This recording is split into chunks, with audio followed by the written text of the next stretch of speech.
تین چار لفظ بڑے استعمال ہوتے ہیں یہاں پہ. ایک لفظ مفتی ہے، ایک ہاں خلیفہ، اچھا. اور ایک لفظ ہے شیخ. اور جی ان جی. الفاظ کی جو حقائق ہیں وہ کیا ہیں، ان کے معنی کیا ہیں؟ سب سے پہلے آپ مفتی کی بات کریں کہ مفتی کا معنی کیا ہے اور مفتی کون کہلوا سکتا ہے؟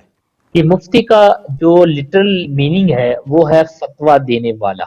افتا یفتی افتا ان فہو مفتی. مفتی مطلب فتویٰ دینے والا.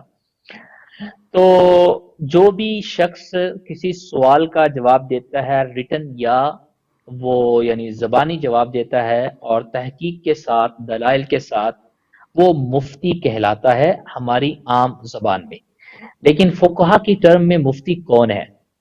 فقہا کی ٹرم میں مفتی وہ ہے جس نے مروجہ اس دور سے ریلیٹڈ تمام علوم و فنون جو ہے اسلامیات سے ریلیٹڈ حاصل کر لیے ہوں اور باقاعدہ کیے ہوں. بے قاعدہ نہیں، گھر بیٹھ کر یا کسی اسٹڈی کر کے نہیں، باقاعدہ کسی مدرسے میں یا کسی شخص کے پاس بیٹھ کر، استاد کے پاس بیٹھ کر علوم و فنون جتنے بھی ہیں، صرف ہے، نحو ہے، مناظرہ ہے، فلسفی ہے، منطق ہے، اصول تفسیر ہے، اصول فقہ ہے، اور اس کے علاوہ تفاسیرات کے علم ہے، اور ڈفرنٹ نوریشنز اور حدیث ہے، اصول حدیث ہے.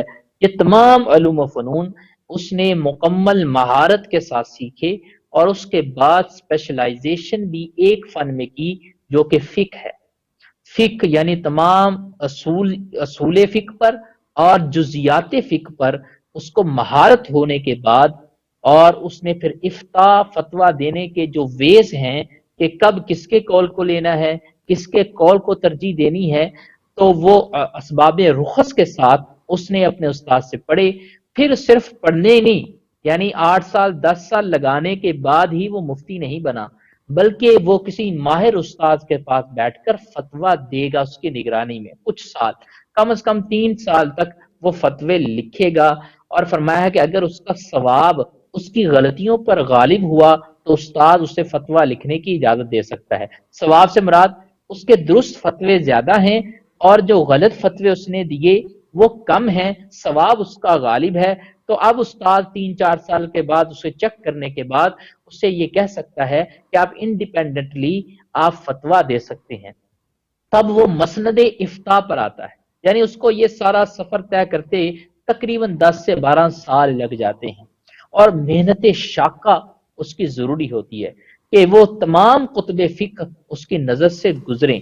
رد المحتار بھی گزرے، تنویر الابصار بھی گزرے، فتاواس بھی گزریں، اور ہمارے جو روایات جو نوادر کی کتابیں ہیں، جو اصول کی کتابیں ہیں، اور ساری کی ساری اس کی نظر سے گزریں، اور وہ ایچ اینڈ ایوری جزئیے کو جانتا ہو کہ کہاں سے یہ جزیہ، کہاں سے یہ مسئلہ نکلے گا.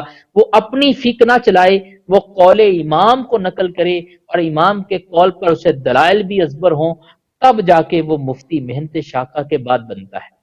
لیکن الحمدللہ ہماری پبلک اتنی جینرس ہے، یہ 2 منٹ میں مفتی صاحب کو بنا دیتی ہے. تو یہی یہ تو یہی پھر مسئلہ ان ہے کا کہ یہاں پہ تو جب بندہ ایک مسجد سے دوسری مسجد میں جاتا ہے تو مفتی بن جاتا ہے. ایسا ہی کچھ سلسلہ ہے. بہر اللہ تعالیٰ ان سب کو سمجھ عطا فرمائے. آمین.